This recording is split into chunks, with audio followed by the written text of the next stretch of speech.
por favor, si quieres comenzarla tú con la noticia. Sí, Don César Pajimiño, buenos días. Ramiro Cepeda le saluda. Solo para ubicar a nuestra audiencia, primero díganos si nos escucha bien y nos podría dar un comprendido para saber que el audio está bien. Sí, está todo bien, Ya. escucho perfecto. Para ubicarnos en contexto, primero, ¿qué es un genetista para saber con quién hablamos y por qué hablamos con usted? Bueno, los genetistas nos dedicamos a estudiar la herencia, todos los factores de la herencia y cómo está compuesto el sustrato de la herencia, que son los genes, y al final el material genético está compuesto por ADN.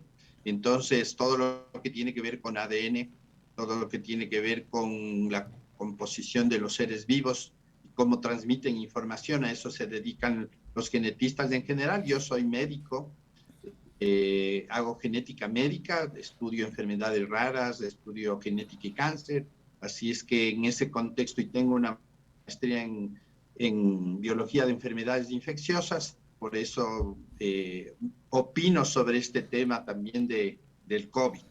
A ver, ahora que estamos ya ubicados en el tema, díganos, el COVID nos cogió, hay una expresión muy castiza, con los pantalones abajo a todo el mundo, y literalmente al mundo, a la ciencia, al comercio, a los gobiernos, todo el mundo no estuvo preparado para una situación así.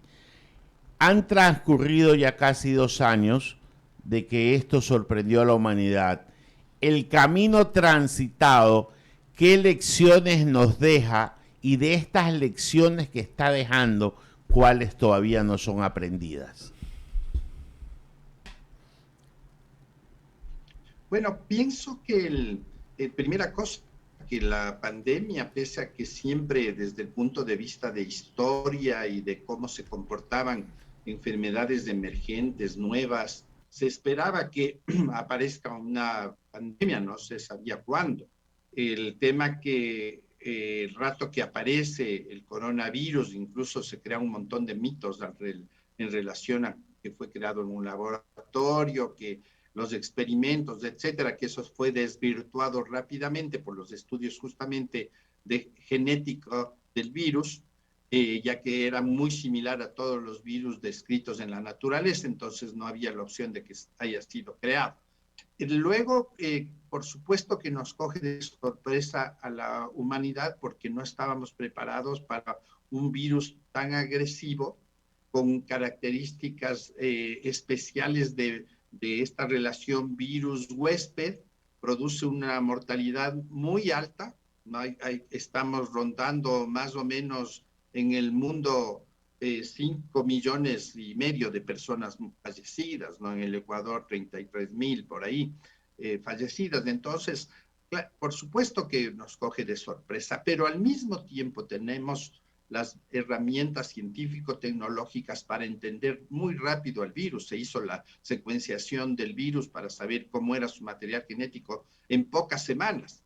Y luego el progreso que ha representado el preparar vacunas, de vacunas que ya se venían estudiando desde el año 2003, porque mucha gente dice que son nuevas.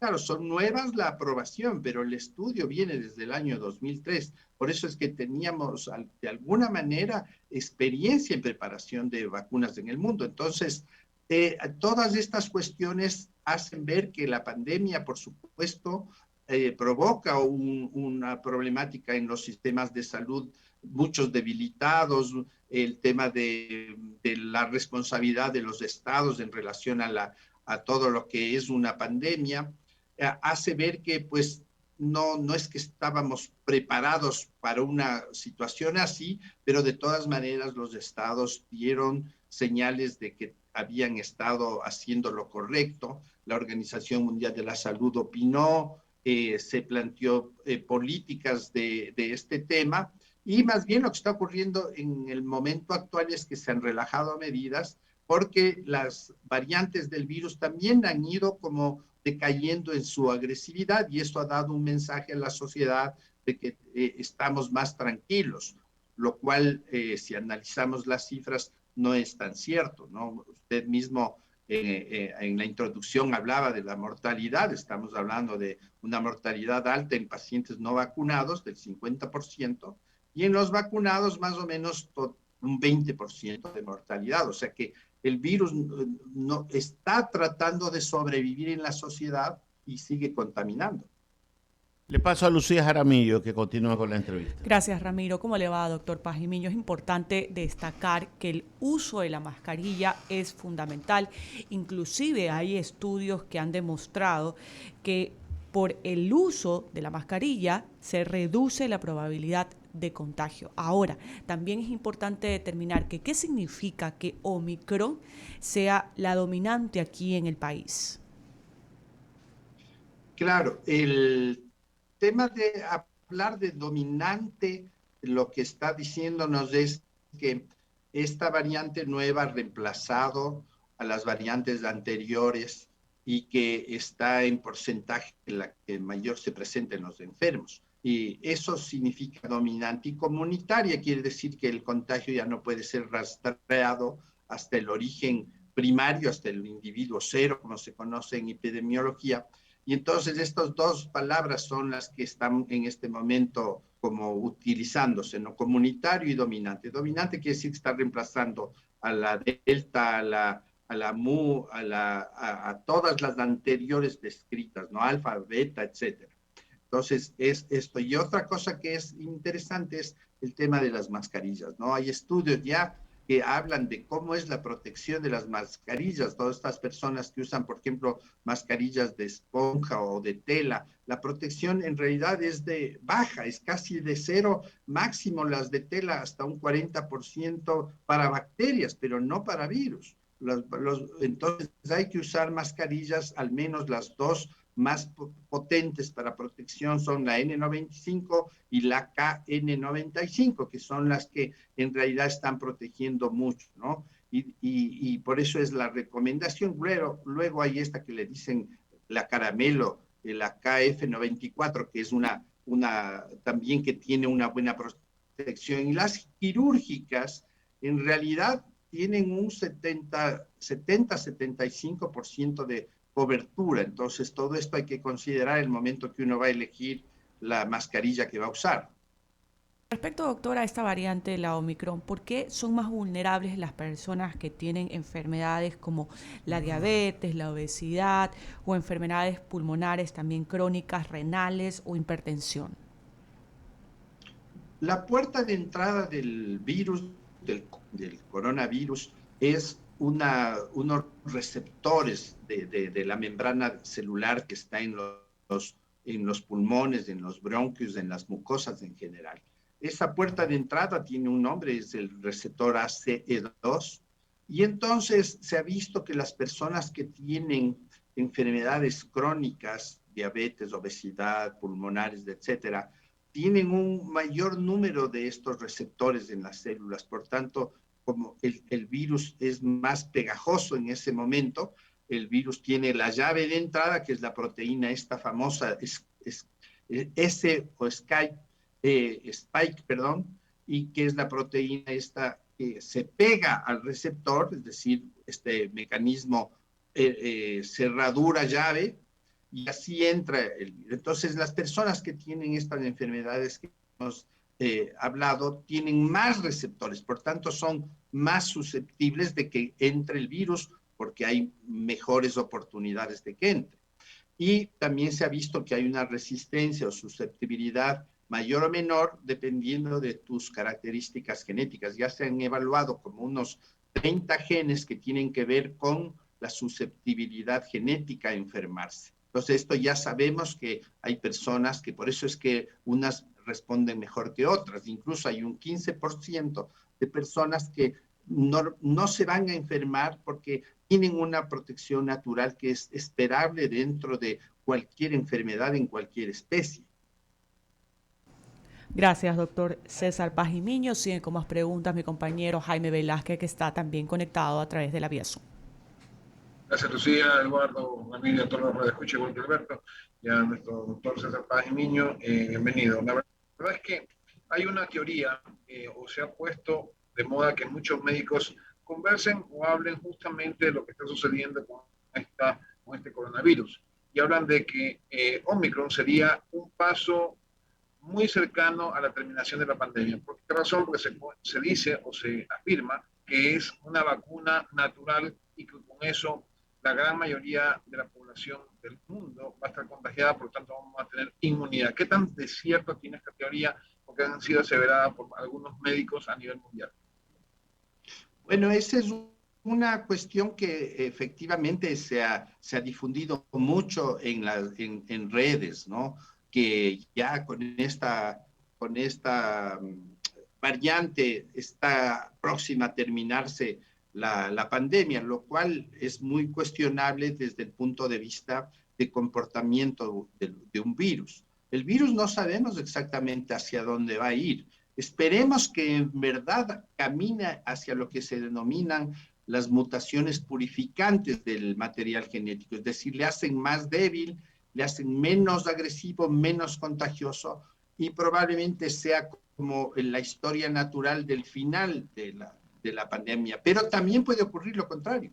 El virus, por sus mutaciones, por sus cambios, por esta afán de sobrevivir en los huéspedes, mute hacia variantes que sean mucho más, digamos, vitales para el virus, que se diseminen más, y frente a eso tenemos una respuesta, por suerte, buena, que es el tema de la vacunación. Entonces, no es que se ha terminado la pandemia, no es que se va a terminar. Por supuesto que los síntomas de la Omicron está viéndose que son mucho menos agresivos, pero al mismo tiempo sí existen personas que están muriendo. Existe un 20% de personas contaminadas, vacunadas, que mueren. Entonces, todavía las medidas de protección tienen que ser eficientes y eficaces. Tenemos que seguir con el tema de distanciamientos, del uso de mascarillas, no aglomeraciones, pero somos bastante irresponsables en ese tema. Entonces, hubo 8,000 aglomeraciones en el fin de año. Esto representa una subida dramática de los casos de COVID. Entonces, todo esto nos hace pensar que la pandemia todavía está presente, que no tenemos todas las respuestas, que probablemente tengamos que preparar una nueva vacuna o tengamos que tener 4 o 5 dosis dependiendo de cómo vaya el comportamiento de la pandemia. Pero acaba usted de decir el 20% de mortalidad. ¿Eso es mayor que lo que es. teníamos en cómo se llama, en la Delta o en el coronavirus De normal? los pacientes hospitalizados, es buena su observación, de los pacientes hospitalizados. La mortalidad en el Ecuador en la peor época llegó al 12%. Y luego, en general, eso era una cosa bárbara. Y luego bajó a cifras también, digamos, importantes, de entre el 4 al 5%. En la mejor época hemos estado más o menos en el 2% de mortalidad. Y claro, cuando uno analiza las cifras específicas de hospitalización, estamos hablando de 50% de no vacunados fallecen y un 20% de vacunados. Entonces hay que vacunarse. Correcto. Eso es justamente la última pregunta antes de darle paso a Javier Segarra, que se encuentra con nosotros. ¿No? Perdón, entonces Alberto. Bueno, pero me lo digo. Doctor, una última pregunta de mi lado es, se habla mucho de que las vacunas alteran la genética del ser humano. ¿Es esto cierto? Realmente, usted que es perito en la materia, ¿podría darnos usted una explicación lógica? Porque hay gente que dice que si me vacuno, se me altera el ADN en mi cuerpo. ¿Qué tan cierto es esto? Eso definitivamente no es cierto. No hay ninguna prueba de que eso ocurra. Las vacunas, al ser vacunas preparadas para, primero, no entran al ADN, la mayoría de vacunas, la Pfizer no entra, la Moderna no entra al ADN que está en el núcleo, y las otras que son de virus defectivos son justamente virus defectivos, porciones de virus defectivos que jamás van a producir un cambio del material genético. No se ha visto. O sea, no es cierto. Ese es un mito que se ha difundido, sobre todo por los movimientos antivacunas, que en realidad hacen daño a las poblaciones, porque los no vacunados que se infecten, en definitiva, son un riesgo para las poblaciones. Y entonces ahí yo creo que estaba muy bien la política de vacunación obligatoria, porque si no quieres vacunarte, quédate tú aislado en la casa y no salgas, porque tienes el riesgo de contaminarme a mí, que no quiero que me contaminen porque estoy vacunado y porque quiero tener una mejor capacidad de vivir si es que me combato al virus de esa manera, ¿no? Eso, doctor. Le doy paso a Rodrigo Mendoza. Muy bien, saludar a Javier Segarra, que también está ya en plataforma. Pronto vamos a darle paso. Una pregunta breve, doctor, y lo saco del tema. Usted es un genetista, tiene que ver con los genes. Hace unos 20 años me dijeron a mí, lo digo por temas personales de familia, que se iba a poder conseguir, buscar el mapa del genoma humano.